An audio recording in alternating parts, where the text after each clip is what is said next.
Bienvenidos a esta segunda clase del módulo Primera Timoteo.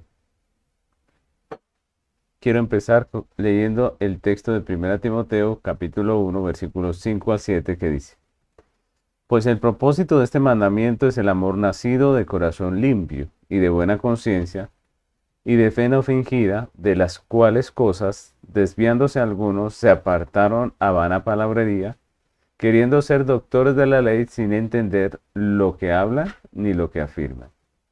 Es un texto bastante claro que nos habla acerca de la realidad que muchas veces acontece en las iglesias, que personas se levantan como maestras de la palabra, como pretendiendo ser maestras de la palabra sin entender lo que dicen, sin entender lo que están enseñando.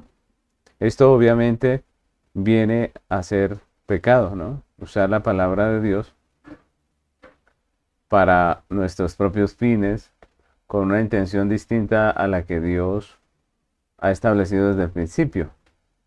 Y por eso es importante que nosotros aprendamos acerca del estudio de la palabra de Dios, que tengamos claridad de lo que dicen los textos para poder enseñar de una manera legítima. Hemos visto que a Dios le plació revelarse por las Escrituras y que es allí, en las Escrituras, donde encontramos la verdad absoluta.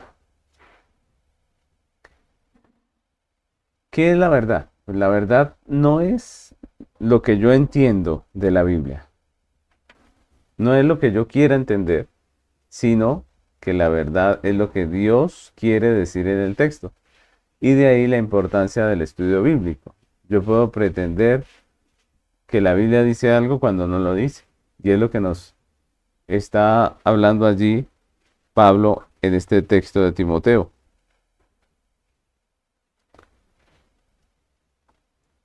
Por eso, mis hermanos, debemos estudiar la verdad escrita en la palabra de Dios. Recordemos que aprendimos la semana pasada, en la última clase, que la verdad en la Biblia la encontramos de tres maneras. Manifiesta, es decir, esa verdad que se encuentra fácil en las escrituras, que se ve, que se puede percibir con claridad. Entonces hay muchos textos de las escrituras que no requieren mucho estudio para entenderlo. Es más, podemos decir que la mayoría de las escrituras las podemos entender claramente, muchas de su enseñanza, de una manera manifiesta. Por ejemplo, cuando la Biblia dice no matarás, ese es un texto que dice algo que es concreto, algo que podemos entender fácilmente, que no necesitamos eh, hacer mucho esfuerzo para entenderlo, ¿no? Pero también encontramos en la Biblia verdades latentes, es decir, que existen sin manifestarse exteriormente, que están ocultas en el texto, escondidas allí, y es necesario estudiar la palabra para poderlas entender, encontrar, discernir.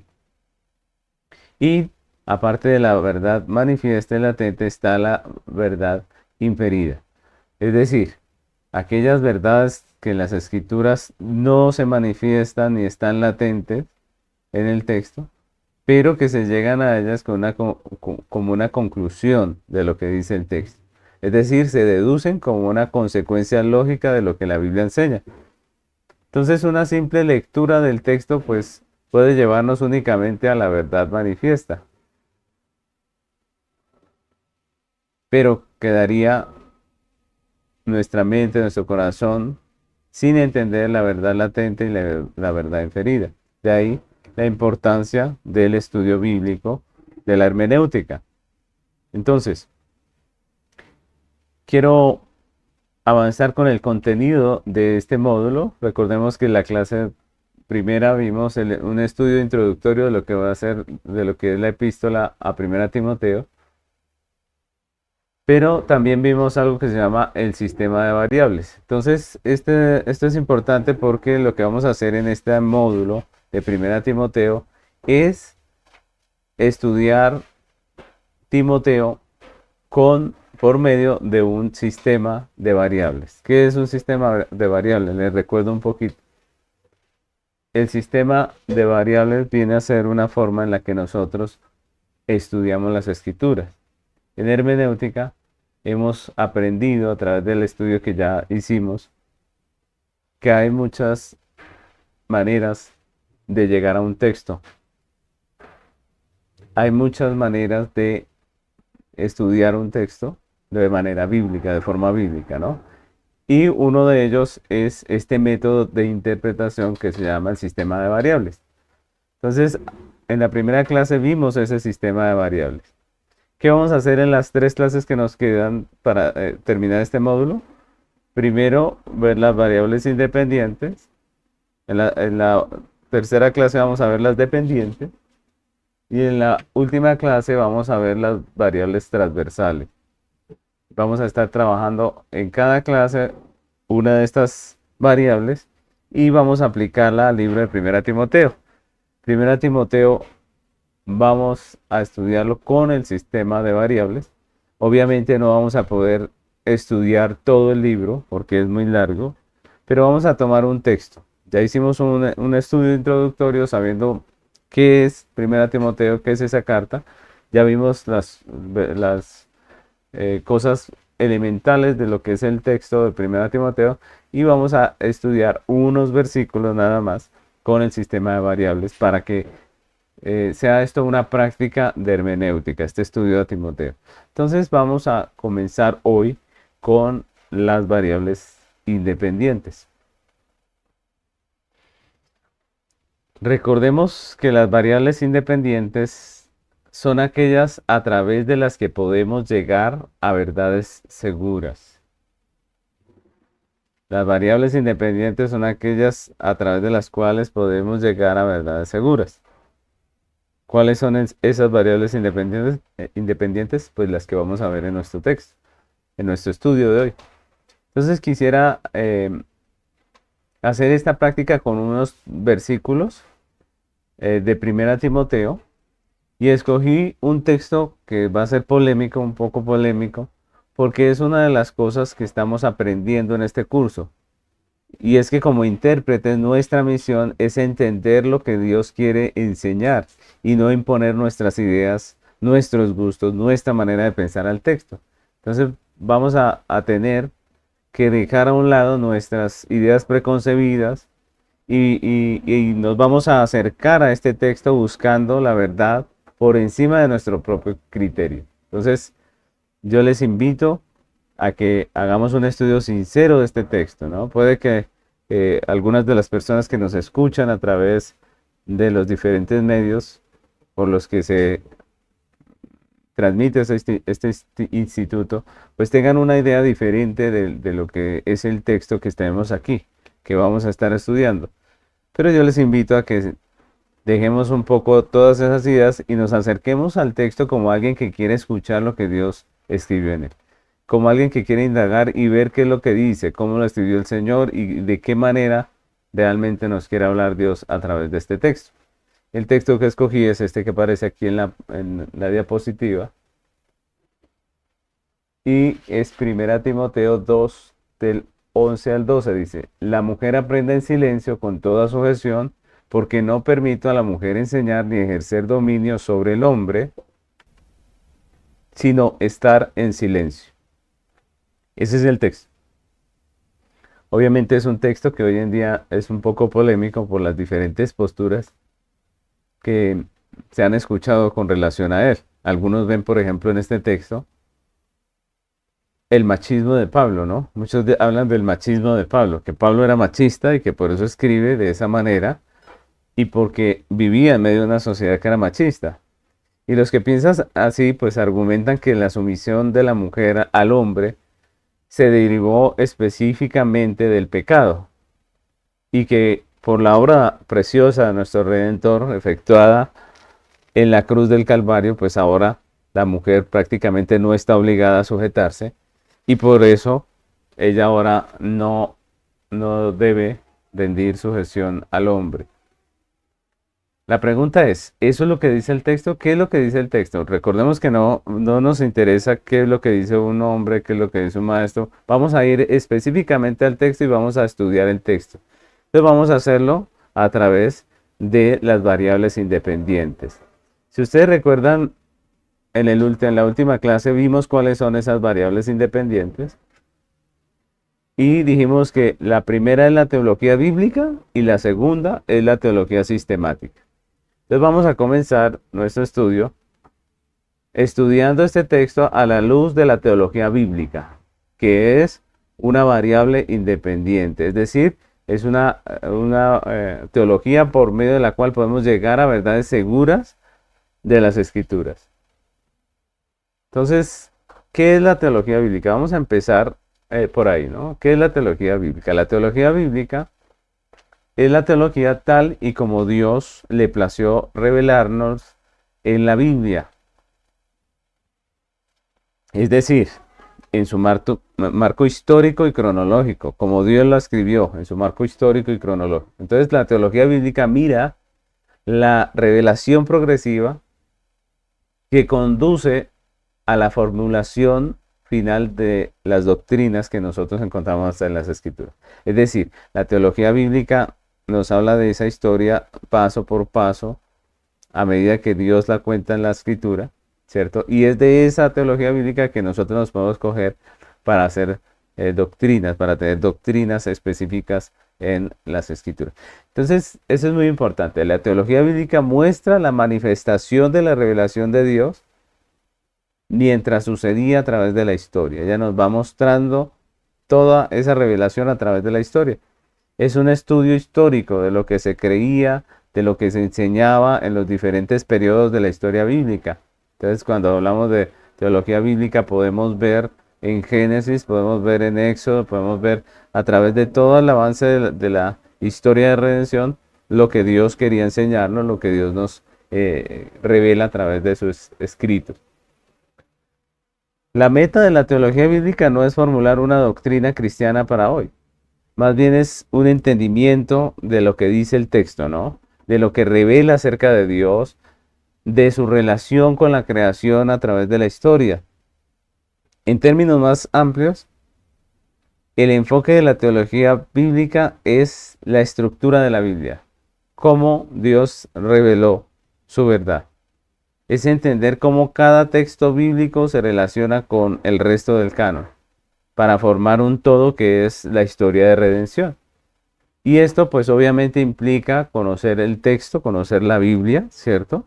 Conocer los libros de la Biblia, conocer su autor, conocer el propósito del autor, conocer el contexto en que se desarrollan los hechos y la relación con el tema general de la Biblia, que es la historia de redención. Entonces miren cómo hacemos teología bíblica cuando estudiamos, por ejemplo, un libro de la Biblia, cuando estudiamos un capítulo, cuando estudiamos un versículo dentro de su contexto. Eso es hacer teología bíblica. Ahora, es lo que vamos a intentar hacer, es el ejercicio que vamos a tratar de hacer hoy con este texto. Recordemos que vamos a ver las variables y vamos a hacer una aplicación al texto de Primera Timoteo, ¿no? Específicamente a este que ya pusimos aquí en nuestra pantalla, ¿no? Vamos a hablar un poco, entonces vamos a entrar a la práctica de lo que es el estudio de la teología bíblica. Entonces, Hechos capítulo 19, versículos 33 al 34 dice, y sacaron de entre la multitud a Alejandro, empujándole los judíos. Entonces Alejandro pidiendo silencio con la mano, quería hablar en su defensa ante el pueblo.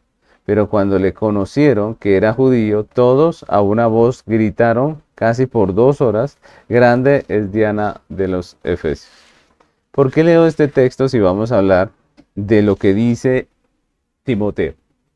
Porque es un texto que nos habla de la realidad de Primera Timoteo. ¿Por qué?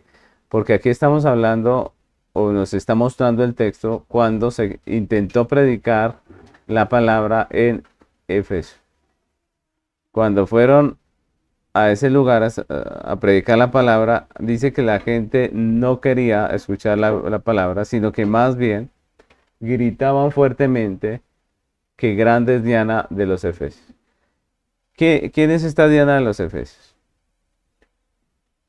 Si nosotros estudiamos la Biblia, la situación cultural de Éfeso, en el tiempo en el que Pablo escribe su carta a Timoteo, nos damos cuenta que primaba el culto a la diosa Diana. Diana era una diosa a la que adoraba las personas de este lugar. Se adoraba una deidad femenina, una deidad que era mujer, y por esa razón, en la cultura de Éfeso no era nada extraño pensar que una autoridad podía ser femenina, incluso para los hombres era algo normal, ¿no? Si Dios, el Dios de ellos era una mujer, pues era normal que la mujer liderara, ¿no? Entonces la mitología de Éfeso incluía el mito de que Éfeso fue fundada por mujeres guerreras conocidas como las Amazonas. Entonces, miren cómo era la cultura de allá. Las mujeres eran prominentes en los cultos a Diana como sacerdotisa. Y esa era la realidad de la ciudad de Éfeso. Miren que no es como dicen algunos, que la cultura en la que escribe Pablo era machista. No, todo lo contrario. Se encontraba en una cultura feminista. Así que las palabras de Pablo no responden a la cultura, ¿no? Y ahí estamos aprendiendo, estamos estudiando la Biblia. Estamos hablando primeramente del contexto bíblico e histórico del momento, ¿no? El contexto bíblico e histórico del momento. ¿Cuál era el contexto? Un contexto de adoración a la diosa Diana, un contexto de feminismo, ¿cierto? Y al convertirse al Evangelio, las mujeres creyentes, al pertenecer a una congregación, pues era lógico que las mujeres vieran en el pastorado una oportunidad de ejercer liderazgo. Ellas veían que a través de la iglesia ellas podían llegar a ocupar un lugar de liderazgo. ¿Por qué? Porque la cultura en la que vivían era una cultura feminista. Ese es el contexto de la carta. Y ahí de ahí nada más podemos darnos cuenta de la realidad de la que está hablando Pablo. Pero vamos más allá, veamos un poco lo que es el texto. Miren que estamos hablando de teología bíblica. En la teología bíblica se comienza mirando el contexto de la historia. Y ahora podemos ir al texto. El apóstol da una razón fundamental para la orden que está dando, para las palabras que le está dando a Timoteo. ¿Cuál es la razón fundamental que da Pablo en el texto? Miren que algunos interpretan este texto y dicen que Pablo lo decía porque era machista. Pero Pablo da la razón por la cual él piensa de esa manera. ¿Cuál es la razón? Pues él habla del orden de la creación como la razón para su argumentación. Miren lo que dice 1 Timoteo 2, del 13 al 14, dice. Porque Adán fue formado primero y después Eva, y Adán no fue engañado, sino que la mujer, siendo engañada, incurrió en transgresión. Entonces miren el texto porque es importante. Este texto evoca el pecado de la mujer, la caída, ¿cierto? Y la caída trajo como consecuencia, pues, más daño al hombre y a la mujer, ¿no? La caída trajo consigo pecado, trajo muerte, y una de las actitudes pecaminosas de la mujer es el deseo de usurpar la autoridad que Dios le da al varón. Porque Pablo está diciendo que Dios, desde el comienzo, desde la creación, desde el orden divino, puso al hombre como cabeza. Pero aquí vemos que él habla acerca de la caída. La caída trajo una actitud pecaminosa al hombre y a la mujer, ¿no? Génesis 3:16 dice, a la mujer le dijo, multiplicaré en gran manera los dolores de tus preñeces, con dolor darás a luz hijos, y tu deseo será para tu marido, y él se enseñoreará de ti. En la traducción, Palabra de Dios para Todos, lo dice de otra manera. Miren, yo quise traer esta otra traducción que nos dice un poco mejor lo que el texto nos está hablando. Dice aquí, en esta traducción, después el Señor Dios le dijo a la mujer, te daré más trabajo y multiplicaré tus esfuerzos, y con todo y tu duro trabajo tendrás también que dar a luz a los hijos. desearás gobernar a tu marido, pero él te gobernará a ti. Miren de lo que está hablando este texto. Está hablando del pecado, tanto del hombre como de la mujer. Porque Dios había puesto al hombre para ser autoridad. Pero el hombre, en su pecado, cede esa autoridad y dice, yo no quiero gobernar, yo no quiero mandar. Y a la mujer dice que Dios le dio en el orden divino, le dio el lugar de sujetarse. Pero aquí dice que por causa del pecado, ella va a tener el deseo en su corazón, va a estar propenso a querer gobernar a su marido, pero finalmente él la gobernará a ella. Y eso es lo que dice el texto. Ahora, como consecuencia del pecado, la mujer tiene la tendencia a usurpar la autoridad del marido. Y esa es la razón de muchos problemas en el matrimonio, de muchos problemas en las parejas. También en la iglesia se manifiesta ese pecado cuando la mujer pretende ocupar cargos de autoridad reservados para los hombres, como en el caso de Éfeso. Entonces miren cómo el texto bíblico nos da una razón que es una razón del origen de la creación, nos da una razón que es acerca del propósito de Dios, de lo que Dios quiso hacer con esto de la creación, y en ningún momento nos está dando otra clase de razón, sino lo que Dios ya había establecido. Es decir, el tema de la sujeción no es nuevo. Pablo está hablando de lo que ya Dios había establecido. Ahora, yo quiero decirles que esto habla de orden nada más. Nosotros los seres humanos tendemos a pensar que el que está en autoridad es más que el que se sujeta, pero eso no es así. Es simplemente cuestión de oficio, el oficio que Dios le dio a una persona o a otra. Entonces, eso es importante tenerlo en cuenta, porque a veces la mujer piensa que estar sujeta es ser menos que el hombre, y es lo que la sociedad, lo que el mundo ha tratado de meter en la cabeza de las mujeres, pero eso no tiene nada que ver con la realidad. El orden no hace más a uno que al otro. Sencillamente es parte del orden y la organización que Dios quiso darle a todo esto. Ahora, ¿cuál es el llamado del texto? Miremos, porque estamos estudiando el texto. ¿Cuál es el llamado del texto? ¿A qué nos llama el texto? Entonces, esto es importante porque en medio de las circunstancias que Pablo está viendo allí en la iglesia, él encarga a Timoteo la labor de dirigir a la iglesia al orden que Dios estableció desde el principio. Él está viendo que la cultura de Éfeso es una cultura feminista, que Dios tiene un orden en la creación, que Dios dispuso un orden, y por eso él está dando instrucciones a Timoteo para dirigir a la iglesia al orden bíblico, a volverlos a lo que Dios mandó. Dice el texto, vamos a leer 1 Timoteo 2, del 11 al 12. Dice, la mujer aprende en silencio con toda sujeción, porque no permito a la mujer enseñar ni ejercer dominio sobre el hombre, sino estar en silencio. Y aunque en su experiencia personal, nosotros podemos decir que Timoteo fue enseñado por mujeres piadosas. ¿Ustedes recuerdan? La Biblia dice que a Timoteo le enseñaron dos mujeres, si ustedes recuerdan cuáles eran. La abuela y la mamá. Y eso obviamente podría poner a Timoteo un poco en favor del feminismo, de la cultura de su tiempo, pero el Evangelio debe primar sobre la realidad histórica que podamos tener, sobre nuestra experiencia. Y esto no quiere decir que cuando vemos aquí el texto que nos habla de que la mujer aprenda en silencio, pues no quiere decir que la mujer no sea útil en la iglesia del Señor. Y esto es importante aclararlo. ¿A qué se está refiriendo Pablo en este texto? Si nosotros vemos el contexto, él está hablando acerca del culto público. Está dando ciertas órdenes para el culto público.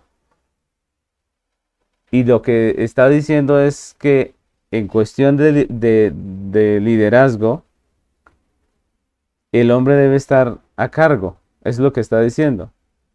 No está diciendo que la mujer no sea útil en la iglesia del Señor, todo lo contrario. Por experiencia, los que somos pastores sabemos que la mujer es muy diligente en la obra del Señor y se podría incluso decir que en muchos casos las mujeres están más dispuestas a servir, más dispuestas a trabajar en la obra del Señor, más dispuestas a predicar el Evangelio y son muchas veces más útiles en la obra del Señor que los hombres en muchos aspectos, pero Dios le dio el cargo de autoridad a los varones. E incluso pues tenemos que decir que no a todos, porque no todos los hombres aplican. Sí, porque a veces hay mujeres que dicen, es que ¿por qué los hombres sí pueden, las mujeres no? No, pues que la Biblia no dice que todos los hombres puedan. Los que ejercen cargos de autoridad en la iglesia pues tienen unos requisitos que cumplir y si no los cumplen pues aunque sean hombres no pueden ejercer. Entonces miren cómo la Biblia tiene un orden, Dios estableció un orden desde el principio y el llamado de Pablo a Timoteo es eso, es ese mismo, que respeten el orden que Dios estableció. La teología bíblica nos enseña que la mujer tiene un maravilloso propósito en el diseño de Dios y que no necesita ocupar o pretender el lugar que Dios puso al hombre. No necesita, ella no necesita porque ella tiene un llamado precioso de parte de Dios, un propósito precioso, el cual cuando lo ejerce, pues ella está bien, está como Dios le mandó a estar. Entonces, eso es importante. El llamado de Pablo a Timoteo es con relación al culto público, en donde la mujer no debe ejercer los lugares de autoridad. Ahora, vamos a ver si esto es cierto a través de la segunda variable independiente, que es la teología sistemática. Entonces, en la teología bíblica llegamos a una conclusión. Las variables sirven para esto. Las variables sirven para que a través de todo este sistema podamos llegar a una misma conclusión. Debe la teología bíblica concordar con la sistemática, ¿cierto? O si no, estamos haciendo mal el trabajo. ¿Qué dice la teología sistemática con relación a esto? Ahora, ¿qué es la teología sistemática? Vamos a empezar por ahí. La teología sistemática es una forma de organizar en categorías lo que la Biblia enseña sobre áreas claves de la fe cristiana, ¿no? Entonces, por decir algo, vamos a hablar de salvación o vamos a hablar de la misericordia de Dios. Entonces, nosotros lo que hacemos es tomar la información que la teología bíblica nos da con relación al tema y estudiarla en un conjunto. Entonces, la teología sistemática es sistemática porque implica la organización de las enseñanzas bíblicas sobre una base lógica. La teología sistemática intenta ser lógicamente coherente, construyendo un sistema en el cual cada verdad bíblica, cada enseñanza de Dios puede ser comprendida con relación a las demás, ¿no? Es decir, la teología sistemática no desconoce la unidad de la revelación de toda la Biblia, y eso es importante. Algunos piensan que Dios, el Dios del Antiguo Testamento, era de una forma y cambió y en el Nuevo Testamento es de otra. Y eso es obviamente que es falso, ¿no? Porque la Biblia nos dice que Dios es el mismo ayer, hoy y por los siglos. Entonces la teología sistemática reconoce que la Biblia es una sola, que Dios no ha cambiado, que Dios es el mismo. La teología sistemática es la aplicación de la palabra de Dios a todas las áreas de la vida humana, mediante la organización sistematizada de los temas específicos que la Biblia trata. Ejemplo, ¿qué dice la Biblia sobre el amor de Dios? ¿Qué dice la Biblia sobre la verdad? ¿Qué dice la Biblia? Bueno, sobre cada uno de los temas que podríamos poner allí en el estudio, ¿no? Entonces, la verdadera teología sistemática se nutre de la teología bíblica, obviamente, no de otro material, ¿cierto? Su material básico es lo que le ofrece la exégesis del texto bíblico y su sentido original en el contexto de la historia de redención. Por eso podemos decir que estudiar teología sistemática es estudiar la Biblia. Miren que no es otra cosa, es estudiar la Biblia. ¿Qué dice la Biblia con relación a un tema? Entonces vamos a hacer la práctica, obviamente, con relación al tema que estamos tratando. Estamos tratando de un tema que es el tema de la sujeción de la mujer al varón. Es bíblico, es histórico. A través de toda la Biblia podemos encontrar que esto es así. ¿O esto es algo que ocurre en el tiempo de Timoteo, de Pablo, de la carta de Pablo a Timoteo? ¿Qué pasa con ese tema de la sujeción de la mujer al varón, de la autoridad que Dios le ha dado al varón? Entonces vamos a hacer esa práctica, ¿no? Y lo que vamos a preguntarnos es, ¿qué encontramos reiteradamente con respecto a este tema en la historia de redención? Entonces, vamos a comenzar con la doctrina consistente. ¿Cuál es la doctrina consistente en toda la Biblia con relación a este tema? Entonces recordemos que una de las características principales de la doctrina bíblica es que no es nueva, es histórica y es consistente, es decir, que siempre es la misma. Si consideramos la teología sistemática, el apóstol Pablo en realidad no está diciendo nada nuevo, no está enseñando algo moderno, pues un pensamiento moderno, sino que es más un pensamiento antiguo que las escrituras han transmitido todo el tiempo, ¿no? El texto que estamos estudiando no está hablando de algo diferente a lo que toda la escritura nos dice. Es más, en el Antiguo Testamento encontramos muchas referencias con relación a esto. Y el mismo apóstol Pablo, dentro del texto, de la argumentación que él da en el texto de Timoteo, cuando ustedes lo leen pueden darse cuenta, pues el mismo Pablo toma como principio las verdades del Antiguo Testamento. Entonces recordemos que el Nuevo Testamento no es otra cosa que el cumplimiento de la promesa del pacto del Antiguo Testamento. Podemos decir que el Nuevo Testamento es el cumplimiento del Antiguo Pacto. Y en Judas, capítulo 1, versículo 3, dice: amados, por la gran solicitud que tenía de escribiros acerca de nuestra común salvación, me ha sido necesario escribiros exhortándoos que contendáis ardientemente por la fe que ha sido una vez dada a los santos. Entonces, aquí vemos en este texto de Judas que la doctrina ha sido una vez dada a los santos. Judas habla de la fe en singular porque el evangelio es el mismo desde Génesis hasta Apocalipsis. Y la posición de autoridad del varón y la sujeción de la mujer son doctrinas consistentes en toda la escritura y vamos a verlo. Entonces miren cómo ese examen de si esta doctrina es consistente, podemos decir que sí. ¿Por qué? Porque el Antiguo Testamento, como vimos en Génesis, nos habla de esa realidad. Como cita Pablo el Antiguo Testamento, pues está diciendo que sí es una verdad consistente. Ahora, hablemos de otro asunto en la teología sistemática y es el orden divino. En cuanto a este tema, ¿cuál es el orden de Dios en la Biblia? ¿Cuál fue el orden de Dios? Pues precisamente, como vimos hace un rato, el apóstol Pablo hizo este ejercicio. Y eso es importante. Nosotros vemos en la escritura que los apóstoles cuando predicaban, ellos no predicaban cosas nuevas. Ellos predicaban el cumplimiento de lo antiguo. Y siempre citaban las escrituras del Antiguo Testamento. En este caso, el apóstol Pablo está haciendo lo mismo. En 1 Timoteo 2:13 dice: porque Adán fue formado primero y después Eva. Es una clara mención del Génesis.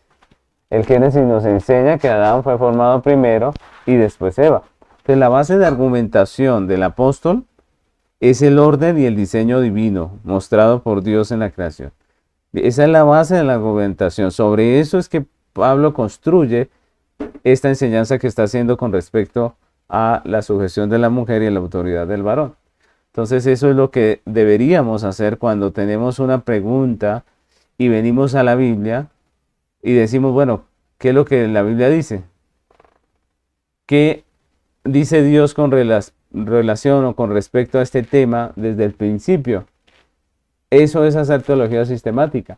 Cuando nosotros tomamos en la Biblia el tema y lo estudiamos a través de toda la historia de redención. Hoy en día algunos cometen un error y es pensar que el Antiguo Testamento ya es obsoleto y que solamente debemos ir al Nuevo. Eso está mal porque no, el Antiguo Testamento no es obsoleto. El Antiguo Testamento era la promesa del pacto y el Nuevo Testamento es el cumplimiento del pacto. Hemos visto que no podemos entender el Nuevo Testamento sin el Antiguo Testamento. Entonces, cuando tenemos una pregunta para hacerle a la Biblia, deberíamos estudiar desde Génesis hasta Apocalipsis qué dice la Biblia con respecto al tema. Entonces, cuando vamos a esta pregunta, ¿qué dice la Biblia con respecto a la sujeción de la mujer a la autoridad del varón? Pues Pablo mismo nos da la referencia, nos envía al Génesis. El orden de Dios desde la creación ha sido este. La cabeza es el hombre y la mujer debe estar sujeta a él. Génesis 2:7 dice: entonces Jehová Dios formó al hombre del polvo de la tierra y sopló en su nariz aliento de vida, y fue el hombre un ser viviente. Esa fue la creación del hombre. Y más adelante, en el versículo 20 hasta el 23, dice la palabra del Señor. Y puso Adán nombre a toda bestia y ave de los cielos y a todo ganado del campo, mas para Adán no se halló ayuda idónea para él. Entonces Jehová Dios hizo caer en sueño profundo sobre Adán, y mientras éste dormía tomó una de sus costillas y cerró la carne en su lugar. Y de la costilla que Jehová Dios tomó del hombre hizo una mujer y la trajo al hombre. Dijo entonces Adán: esto es ahora hueso de mis huesos y carne de mi carne, esta será llamada varona porque del varón fue tomada. Entonces la Biblia enseña que la mujer fue creada por causa del hombre. Ella fue creada para ser ayuda idónea para el hombre. Y es interesante porque lo que vemos aquí es prácticamente una sociedad. Lo que vemos aquí es el trabajo en equipo. Es lo que vemos en este texto. Dios crea al hombre y le da una ayuda idónea para que los dos trabajen en equipo para la gloria de Dios. Y a partir de ahí, toda la historia de redención ha sido así. Dios puso al hombre en el liderazgo y la mujer está sujeta. Y esto es maravilloso porque es la manera en que Dios diseña el hogar, ¿no? Y eso es algo precioso en las Escrituras. Es parte de la construcción de Dios, de lo que es el hogar, lo que es la sociedad. Entonces vamos a hablar un poco de lo que es el liderazgo bíblico. ¿Qué dice la Biblia en toda la Escritura acerca del liderazgo del hombre? Ya vimos que sí es consistente la enseñanza de la sujeción de la mujer al hombre. Vimos que hay un orden divino de creación, que la mujer fue creada por el hombre, ¿no? A causa del hombre. Y ahora veamos el tema del liderazgo. El liderazgo bíblico, el liderazgo del hombre es bíblico. Dentro de la teología sistemática podemos ver que es bíblico que el hombre lidere. Entonces, por la soberana voluntad de Dios, los hombres tienen la función del liderazgo en todas las Escrituras. Es lo que podemos ver. En la época patriarcal, Dios se comunicaba directamente con los hombres, con los varones, con los jefes. Ellos eran responsables de transmitir el mensaje divino a la mujer y a sus hijos. Ese era el orden, así se hacía. Luego, cuando ya se estableció el pueblo de Israel, pues Dios organiza el sacerdocio y la adoración colectiva en torno al templo, y da las funciones sacerdotales y el liderazgo a los hombres.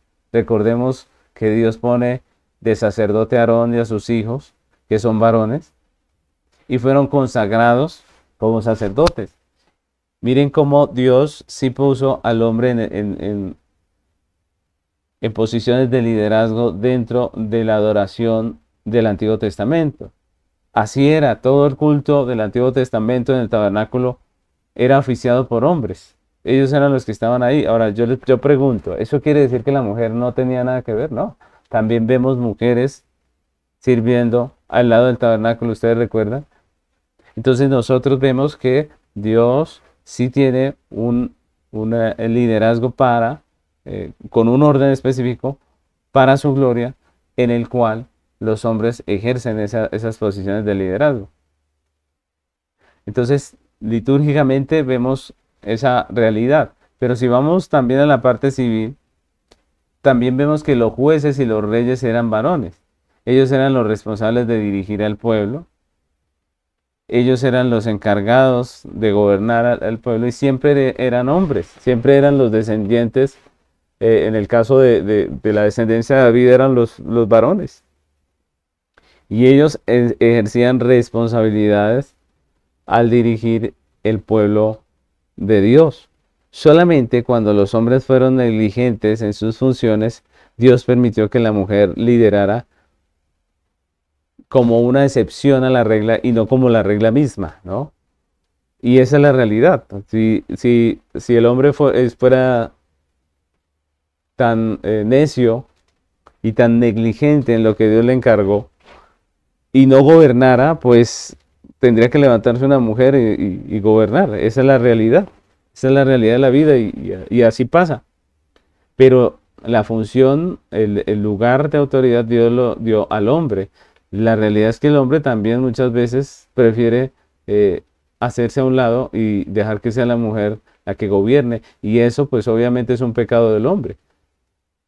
Entonces ahí vemos cómo el orden que Dios estableció es parte de la teología sistemática. El liderazgo ha sido eh, un liderazgo de varones, tanto en lo litúrgico como en el hogar y como también en lo civil.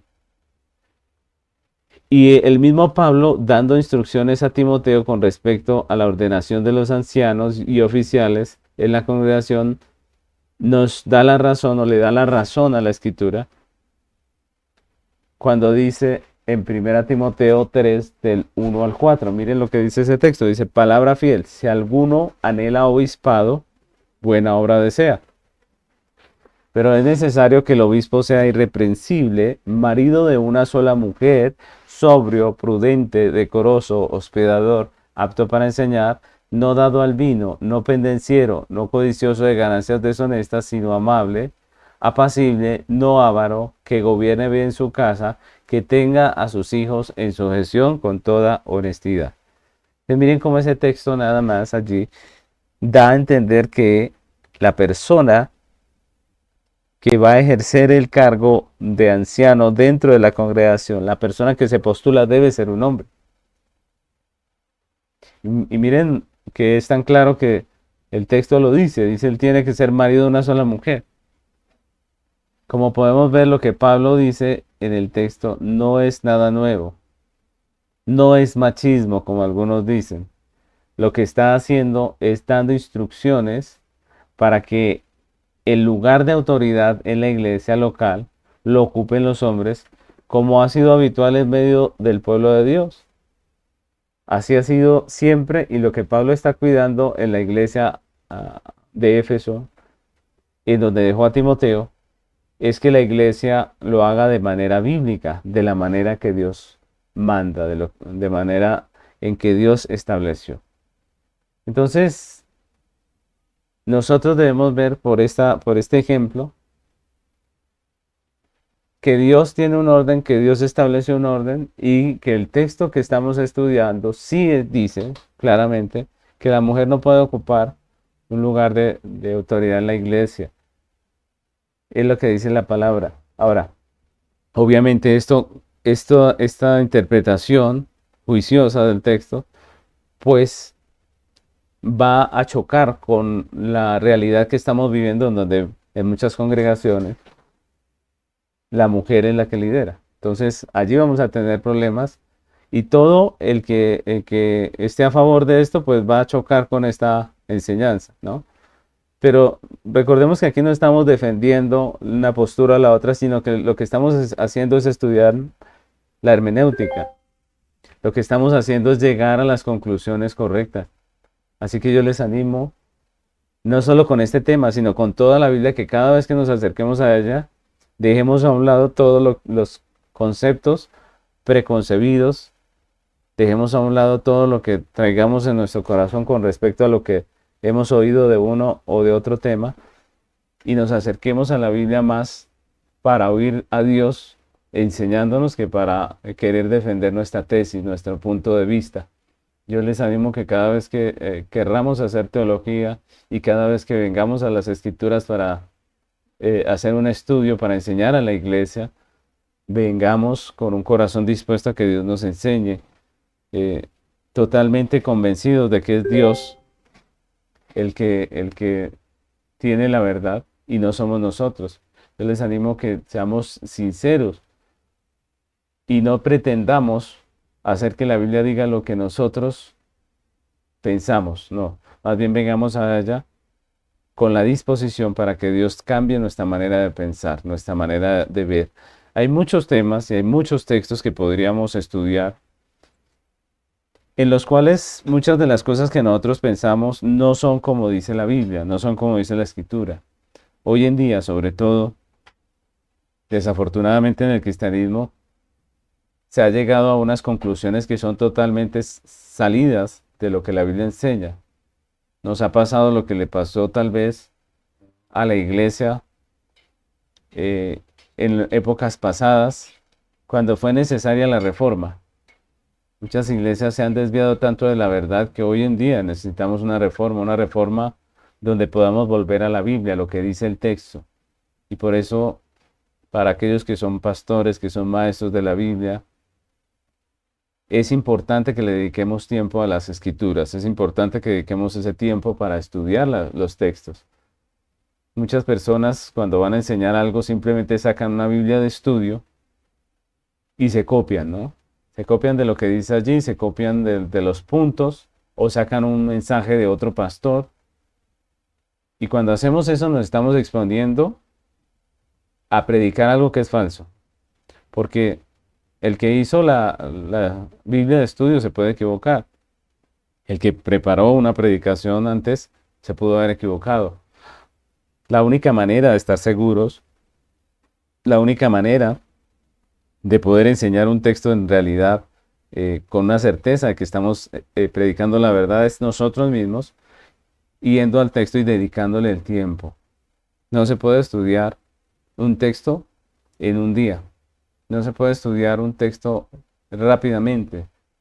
La realidad es que si queremos entenderlo verdaderamente, tenemos que dedicarle tiempo, tenemos que acercarnos a Él con todo nuestro corazón y con la certeza de que necesitamos nosotros escuchar la voz de Dios y no imponer nuestras posturas.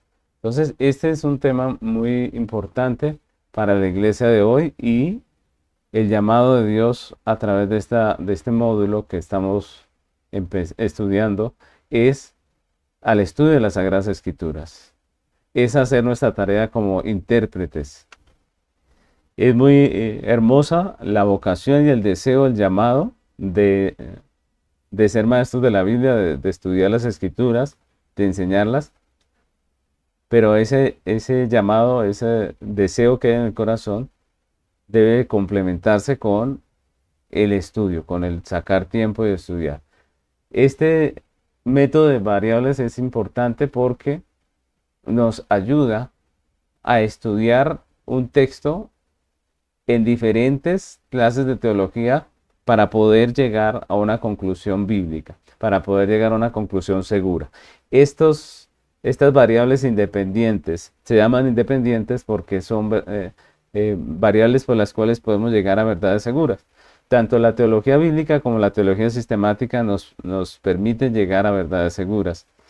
Y es en base, o con base más bien, a estas variables independientes que en las próximas clases vamos a estar viendo las otras variables. Y van a ser variables que van a depender de estas dos variables independientes. Porque estas dos, la teología bíblica y la teología sistemática, son base fundamental para cualquier estudio. Tenemos que acercarnos a la Biblia a ver qué dice el texto y tenemos que hacerlo dentro de su contexto, dentro del marco histórico, pero también tenemos que mirarlo en toda la revelación. ¿Qué dice toda la Biblia con relación a este tema? Y es lo que hemos hecho con estos versículos de 1 Timoteo y es lo que yo les invito a hacer cada vez que estudiamos un texto. Primero estudiamos su contexto, estudiamos qué realidades estaban allí alrededor de esa situación histórica, ¿cierto? Pero también estudiemos bien el texto y estudiemos el llamado que nos hace el texto. Y enseguida estudiemos este tema dentro de la teología sistemática. Veamos si las conclusiones a las que hemos llegado son consistentes a través de toda la escritura. Veamos si en el orden divino esto es así. Y comparemos este tema con toda la palabra de Dios. Hemos terminado esta clase de las variables independientes. Si Dios nos lo permite, en nuestra próxima clase estaremos avanzando con las otras variables y al final vamos a hacer una conclusión completa de todo lo que es ese texto. Vamos a seguir estudiando ese texto para analizarlo, para ver qué es lo que dice realmente. Entonces terminamos esta clase diciendo que en cuanto a las variables independientes, la teología bíblica y la teología sistemática Estas palabras del apóstol Pablo no obedecen a un criterio pecaminoso del apóstol, como el machismo, sino que son parte de la doctrina de Dios revelada en las Sagradas Escrituras. Desde el Génesis está esta enseñanza y lo que está haciendo Pablo es reiterar lo que ya dice la Biblia. Si Dios lo permite, en la próxima clase trabajaremos las variables dependientes. Dios los bendiga y nos vemos en la siguiente clase.